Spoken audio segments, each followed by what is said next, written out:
What's good, yo? We back, RTTV Sports. And if it's your first time here, I promise you it definitely won't be your last. So make sure you kill, murder, and smash that subscribe button. And welcome to RTTV Sports, where we cover everything sports. Now let's get back into the video.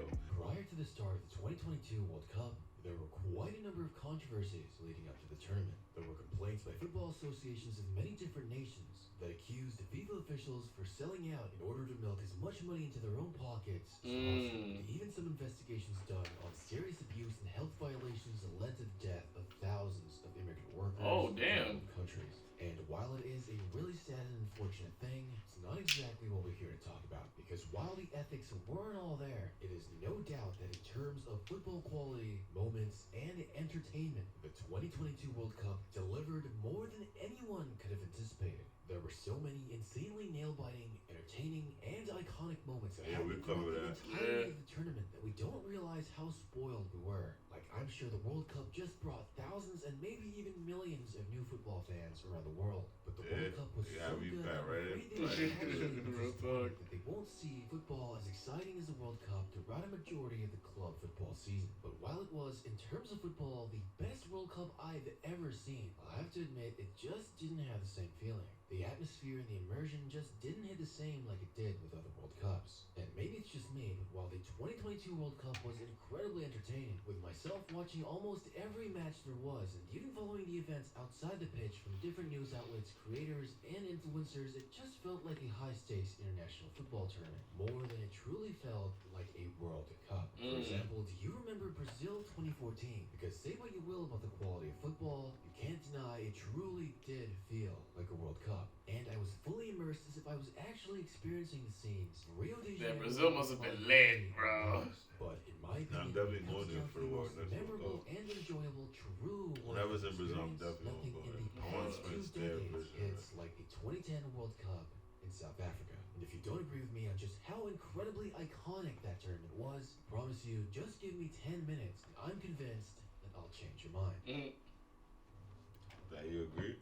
So we gonna find out about it in this video. Football quality in this last World Cup was truly unforgettable. We had so many iconic moments like Japan's incredible underdog performances, insane goalkeeping during penalty shootouts, an African nation making it to the semi-final for the first time in World Cup history, just a ton of nail-biting matches and group stage finishes that came down to the final minutes, and of course, Lionel Messi making it back to the World Cup final and being able to lift the trophy. But while the football was good, it just really feels like the vibes weren't all there. All the joy that comes along with the events, like the feelings, the emotions, the sentiment, not just the football quality itself, in my opinion, is what really makes the World Cup. Oh, so you're talking like the essence of it. A complete World Cup experience that builds up from when the announcement is made all the way to the preparation and duration of the tournament. And what better way to hype everything up and get everyone excited than commercials? World Cup commercials are iconic, and in my opinion, one of the most memorable things about watching the World Cup. We've had some incredibly unforgettable commercials over the years.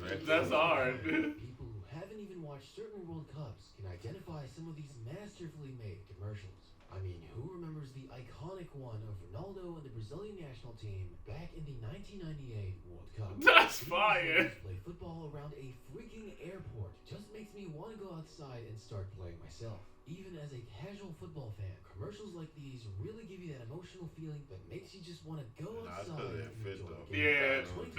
That's just cool. That's a the cool concept. same. It's mostly obvious CGI, which at first seems kind of cool, but really just lacks substance. I mean, Messi playing with different versions of himself, or Ronaldinho and Ronaldo playing with Mbappe, Van Dijk, Cristiano, and even young Cristiano, plus not to mention Alex Morgan. It's cool and all and very entertaining, but at the end of the day, especially with all the power of CGI and editing we have, just doesn't feel as special. However, the 2010 World Cup did it perfectly. If you guys remember these commercials, let me know in the comments below. In my opinion, it's one of the best World Cup commercials of all time. I mean, to see all these legends coming together to play a game of football in the African savannah is just insanely iconic and memorable. And you even have the that is hard. Showing togetherness and unity. That's really what the I World get Cup it. is all about. Bringing people from all over the world world together to celebrate and appreciate each other's differences like the and CGI. cultures. Yeah, it's like it went from this to CGI, where it takes away from like the world aspect of it. I mean, you had guys like Drogba, Kaká, Messi, Lampard, Thierry Henry, and the commercial doesn't really show any goal scoring like some of the more modern ones do. But it's not necessary when you can see the pure joy and happiness. Nah, this commercial was fire. But I remember seeing this and being so excited and full of joy in anticipation to finally be able to watch another World Cup. And although this wasn't the first World Cup I was able to witness, it definitely hit me with the strongest impressions. It really showed me the true joy of what it means. John for sports shows like Slam Dunk, and we also have Bridge Dragon Ball Z movies. We have sports movies like Creed 1, 2, 3, Rocky, Above the Rim, Remember the Titans, Redline, and so much more. So make sure you check it out. And today we are back with how the 2010 World Cup changed football culture. Shout out to Raymond Football. Yeah. Our favorite one. To watch the World Cup. And for some of you younger or newer football fans, That's what you was full series to Oh, watch yeah. because it's an absolute joy to see. This brings me to my second point, the music. Music has been an incredibly important part of the World Cup experience. Okay. Like, imagine having Christmas without any Christmas music. It just wouldn't be the same. I feel like I know the World Cup song World it is. Cup, the music was, well, for lack of a better word, mid. I mean, be honest. How many of you guys can even name some of the World Cup songs last They year? disrespect the First of all, speed. Lil Baby dropped a World Cup anthem song called "The World Is Yours to Take." And don't get me wrong, Lil Baby has had some absolute bangers. I didn't even know he That made a World Cup song. was trash, and I'm sure the guy could also care less about football anyways. I mean, give it a listen if you'd like, but it's just not hitting. And the official World Cup songs by FIFA included Dreamers, Show Speed. Heya Heya, Tukutaka, and Arbo. And while these four songs combined have over 380 million views, the songs, in my personal opinions, just aren't that catchy or memorable. I mean, I barely even heard these songs playing throughout the World Cup, or even used on World Cup videos throughout YouTube, Instagram, and TikTok. But those four songs combined with all their views doesn't even beat out one of the best footballing songs of all time, used in the 2010 World Cup, which was no other than Kanan's Waving Flag with 440 million views. Waving Flag is such a beautiful song and is honestly the most perfect song for a World Cup that I've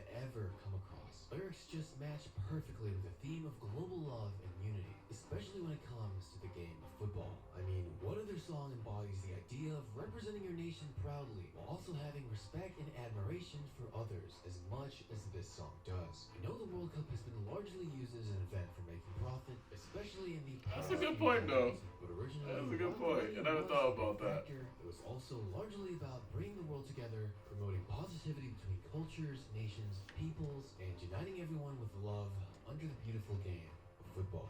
Honestly, this is one of the most iconic songs associated with football of all time. And I remember back in the day, I gotta hear that in my off time. montage on YouTube had the song, especially when it came to the World Cup. The lyrics, the message, and the beat are absolutely iconic. It's just the perfect footballing song that really gives the vibe and feeling of what the World Cup is and should be. But as great as Waving Flag was, there was an even bigger song that just fit the World Cup so perfectly. That was Shakira's Waka Waka. I mean, Okay, I know that one right there, though. The song was and still is. Like, come Oh, on. that was a Every 2010 song, one. I just felt like getting my ball and just start dribbling. It's that much of a hit with nearly. I like that he can't play the music. Yeah. Really Check it out, hard yo. World Cup to release such a massively successful, uplifting, and just overall enjoyable song. It matches the Shakira's mood probably of still the eats it tournament from as that song to this perfectly day. as this song did.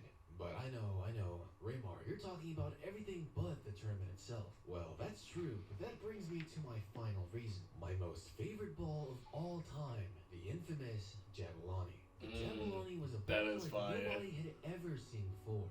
Not only was the design easily one of the most clean of the last few decades, Goes but it was also $400. the most unique ball to ever grace a football pitch. The Jabulani was designed as a ball made of only 8 panels as opposed to the typical 32-panel design. Adidas also made the ball with grip and groove technology, allowing for better contact with the ball. This was supposed to have the most consistent performance under any weather condition. However, when kicked at incredibly high speeds, especially the kinds of speeds and force you get from a long distance or absolute rocket of a shot attempt, Jabulani would have incredibly unpredictable movement, which resulted in some incredibly insane goals. Oh. It was pretty alright for spin, but when it came to knuckleballs, the ball became a goalkeeper's worst nightmare. The 2010 World Cup had some of the most insane goals of any World Cup tournament. Like, do you guys remember just how That must have thrown so many people off. goals scored in this tournament were? It's mind-blowing. You have multiple world leads from Diego Forlan, incredible long-range goals like the one Giovanni Van Bronckhorst scored, and some breathtakingly beautiful knuckleball free kicks like the one scored by Keisuke Honda. The 2022 World Cup did have some beauties and also had some of the highest tensions we've ever seen in a World Cup, but the quality of goals in 2010 was just different. I mean, it's easy to see why the I love how they did a Jabulani is the video most of just infamous kicking World that Cup ball to see the of all difference. time. Anyone that's ever had the chance to play with a Jabulani will know just how fun it was to shoot the ball, just how nicely it felt to handle. You can go on YouTube yourself and check out all the insane capabilities the infamous ball really had. And it's a shame that I never knew the all the difference the amazing panels on a goals ball in make the it Cup, to go because to there's shoot. just way too many. Man, is the Jabulani one heck of an iconic and unforgettable ball. And a little bonus I'd like to throw in is how the matches sounded insanely unique. This was due to something called the vuvuzela, and if you don't know what they are, they're basically these popular trumpet-like instruments that's commonly used in South American football matches. They created a unique sound to the game that honestly, to me, sounded incredibly cool. When you watched it on TV, it sounded completely different from your typical football match. And here's exactly what it sounds like.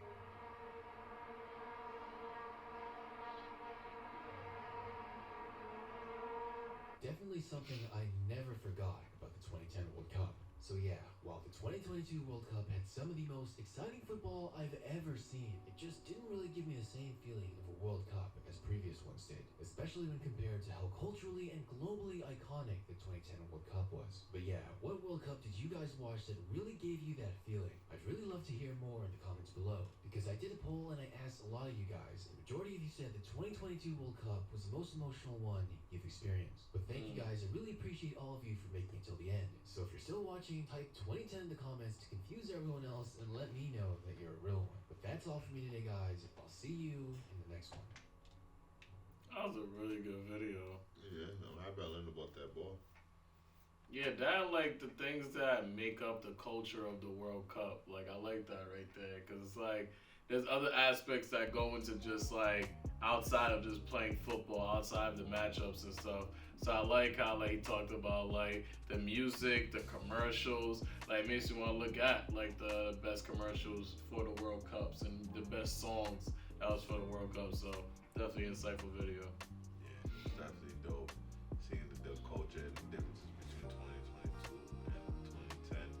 And the commercial was definitely my favorite aspect. Seeing that and seeing how it brought people together makes me get ready for the next World Cup and try and see. Now we know a better outlook on how to see the promotion, how to see how they're going to target it. So make sure y'all keep it locked. It's your boy Robcityrt. Patricrt. And that settles it at The round table.